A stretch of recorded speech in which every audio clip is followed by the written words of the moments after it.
Hello people, it's been a while since I've bothered to do anything recording wise or uploading anything.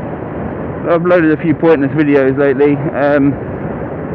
That's it. If I'm honest, I'm sort of losing interest with it a little bit. I'm sort of losing interest a bit with watching vloggers, so that's why I thought I'd try it in the first place. But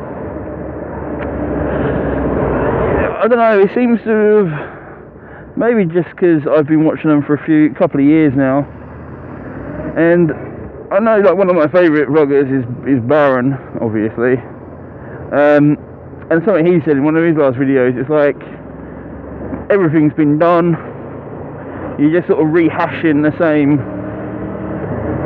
sort of stuff over and over again, which to an extent I think is true.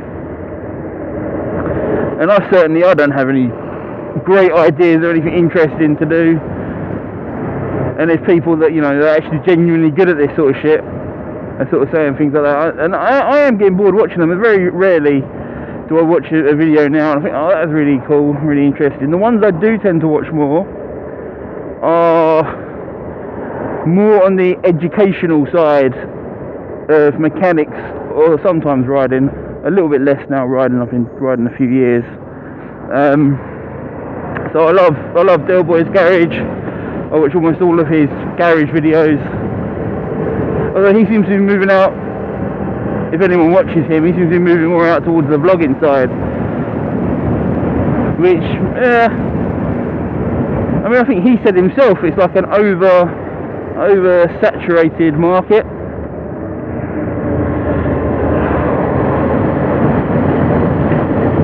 Which there is, and I mean, like with that dude, thing he does that's unique is, well, not unique, but more niche than just general vlogging, is the mechanical side of it, his projects and skills videos he does, which I've learned.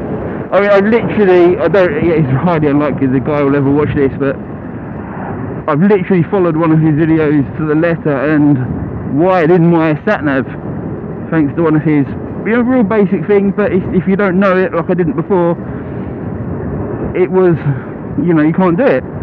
And you try and look for other YouTube videos and just general information on the internet, and there is so much, just wiring a power source onto a bike, there is just so much bullshit, so many arguments, so many different ways, this is better, that's better. You know, the amount of people that tell you wiring something straight to the battery is a brilliant idea. Really, it's not. Unless you use your bike on a daily basis, or it's a very low drawing device that you're adding, it's not a good idea.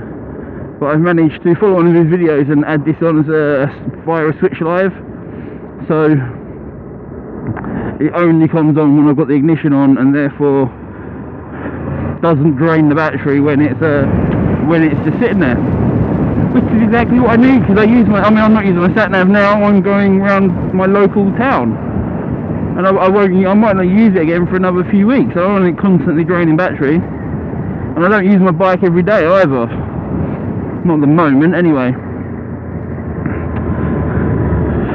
But that's enough of me whinging. Sort of reason I thought I had a slight reason to do a video is, so I have some good news. I have a new job. It's in the same company I already work for, but it's in moving out from Southend, which is where I am based, into London. But it brings up the dilemma of how the fuck do I get there? I don't live in Southend, I live just outside it, stop there. It has a station, it doesn't have its own train, that would be pretty amazing. But obviously getting there, it's not cheap. So by taking this new job, which I applied for and went for it, I'm actually, if I do the train route, I will be worse off than I am originally, which doesn't make it sound like a particularly brilliant idea. But it's just I mean, even if I don't get another role and just stay in this particular job, the earning potential is higher and will be a lot better than what I'm on now. Whereas where I am now, I'm sort of at the top end, and it's just potential increases sort of tail off quite significantly. So it's not a great incentive to stay. Also, it doesn't also help that my entire department is being outsourced to another company. Yay!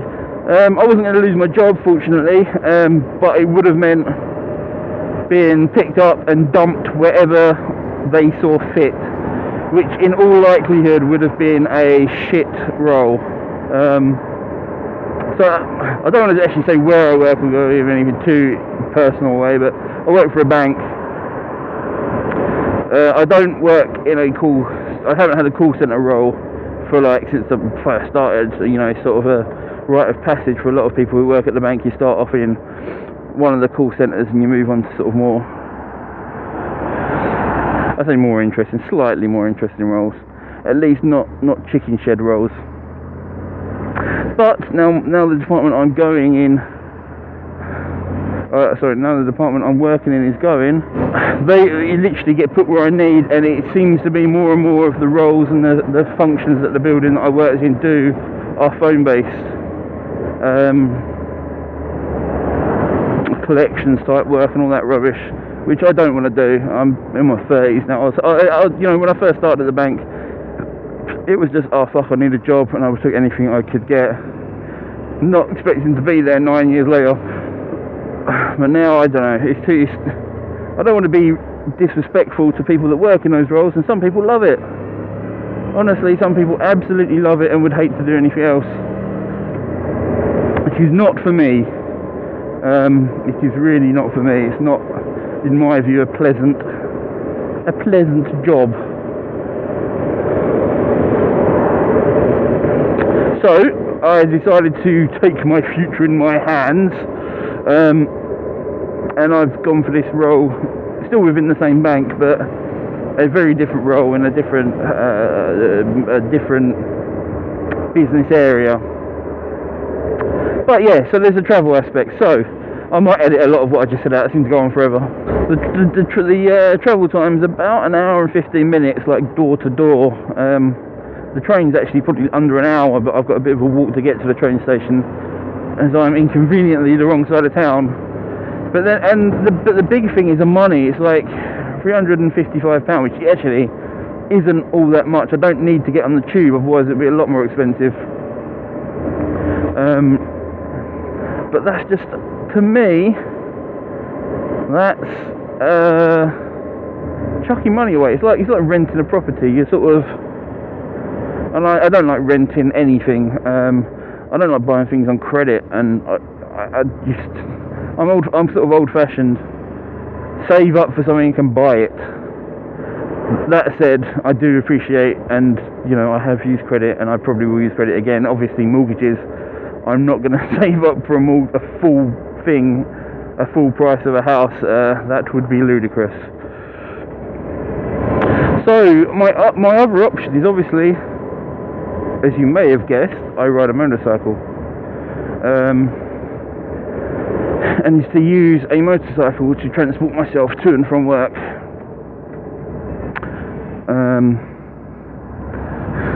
So at the moment I'm sort of deliberating.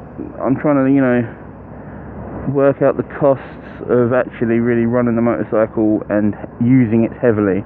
So I obviously own this bike, which I could use. It's a VFR 800, more than capable. It's not the most fuel efficient bike in the world.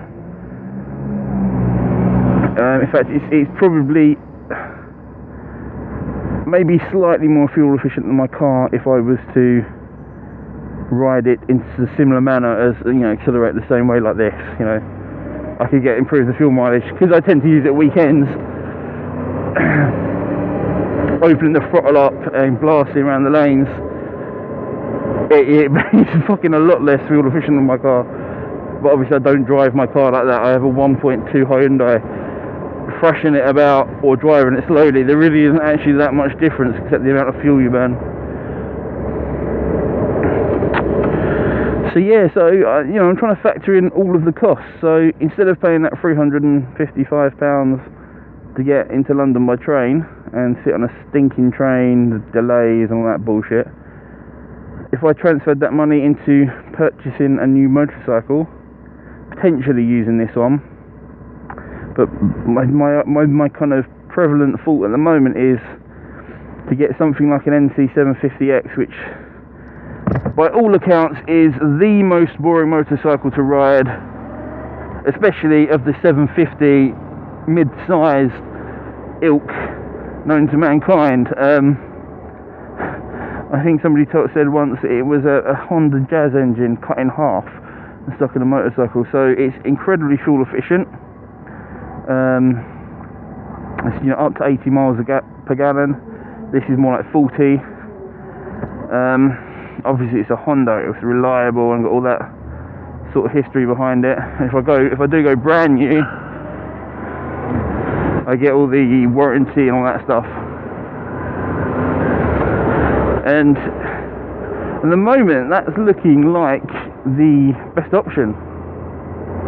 The big drawback of doing that, so between the cost of, so I don't like that PCP style of ownership. I would rather buy outright. I like to own things if I am using finance, rather than that PCP, which is a sort of form of hiring with an option to buy at the end. The cost of that and the fuel, the unknown is sort of the maintenance side. So I would be doing approximately 15,000 miles a year. That's sort of taking into account a couple of months where I'd probably buy a train ticket because of the weather. Sort of December, January-ish time, maybe even 3 months. But yeah, there is the sort of maintenance. So I might pop into Honda, my local Honda dealer today, and sort of get an idea how much a service plan would be with that sort of mileage over the 3 years.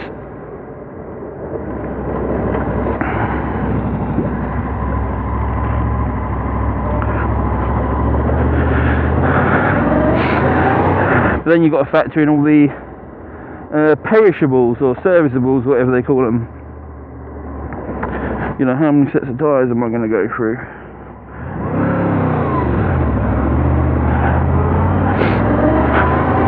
How many brake pads, how many extra. I mean, there shouldn't be too much else. Tyres, brake pads, chains, sprockets. And obviously the odd thing, because if you're, you know, high mileage, things are just gonna, you know, go.